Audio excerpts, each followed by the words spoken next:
আজকে আপনাদের একটা আমি নতুন ধরনের ফুল দেখাচ্ছি।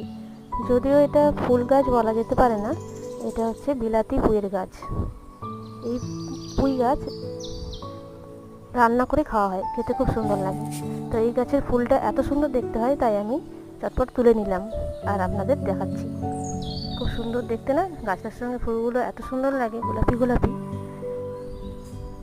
আমরা এটাকে বিলাতি পুঁই বলি। আপনারা কি এর কোনো নতুন নাম জানেন? যদি জেনে থাকেন জানাতে পারেন।